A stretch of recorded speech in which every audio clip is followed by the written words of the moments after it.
thank you for tuning into my channel. So today I just want to send a special shout out to my returning subscribers. You guys' support does not go unnoticed. Thank you for being my cheerleaders. Yay! And thank you so much for my new subscribers. You guys are amazing for just clicking that subscribe button. So thank you so much. And let's get into the video. Anyway, so I want to tell you the story of what happened to me recently. So the day after my birthday, I basically received texts, like sexual harassment texts from a former colleague of mine, and they basically like came out of the blue. He said the most outrageous things ever, and I remember how I was very angry for that, like for the fact that that even happened to me, and I felt very disrespected and very attacked, because more than just the text, he even sent like a picture of things. So I was very angry, and I mean, I've never had any personal relationship with this person.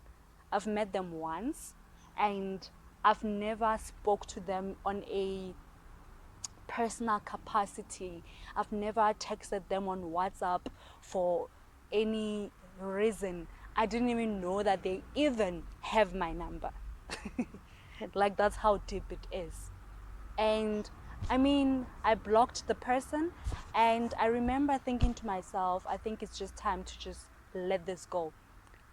But like, something in me just couldn't let go.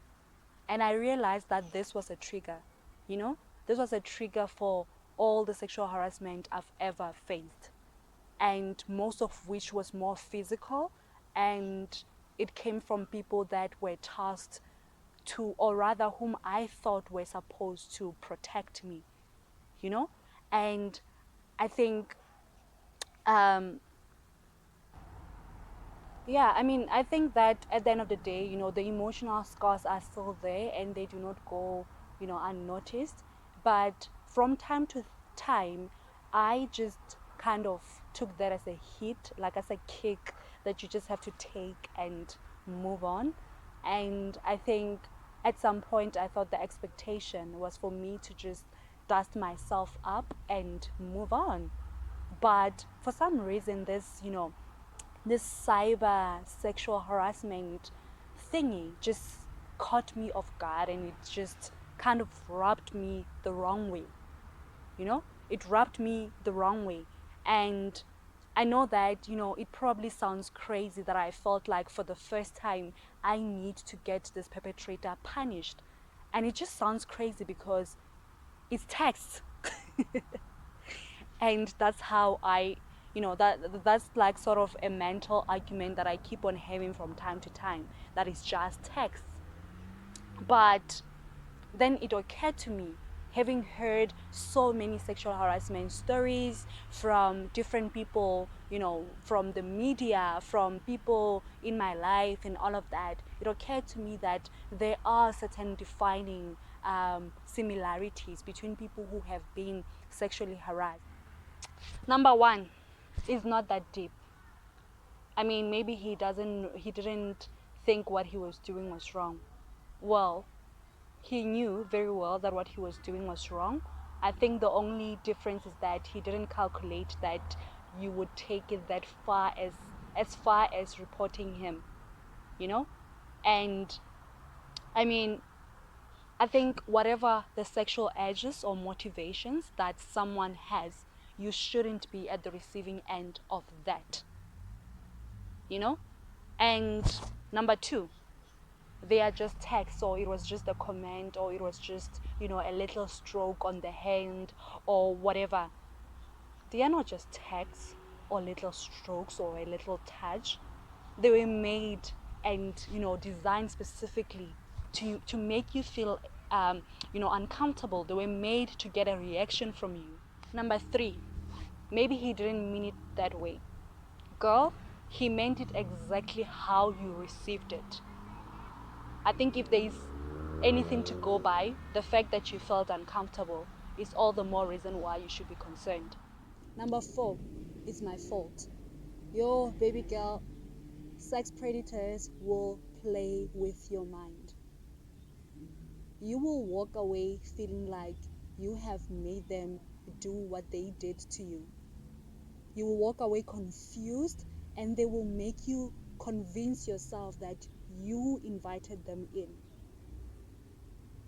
I think sexual abuse has to do with like a power play.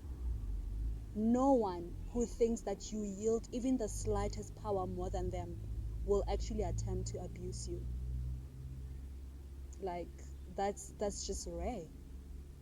And I think I've seen it like with some of my family members who have made, attending family functions very unbearable because they still hold so much power over me, you know? But I think one sexual predator at the time, right? But I would like to urge you to talk to someone. I think this is a burden that you shouldn't carry by yourself. And then number 5, the police will just give me a runaround.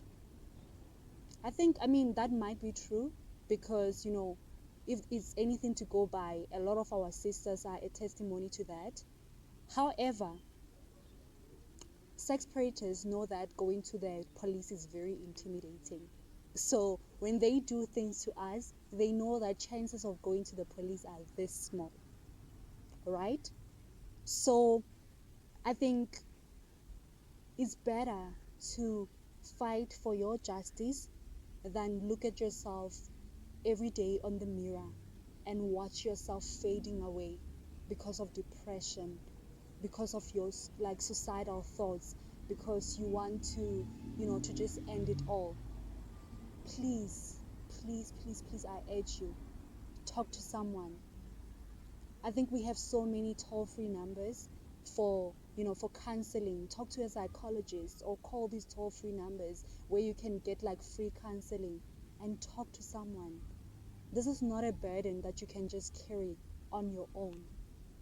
It is too heavy to carry, Remember, your life matters, my life matter, our lives matter. So I hope that you use this as a motivation to open up to someone. You gotta have at least one person that you can trust.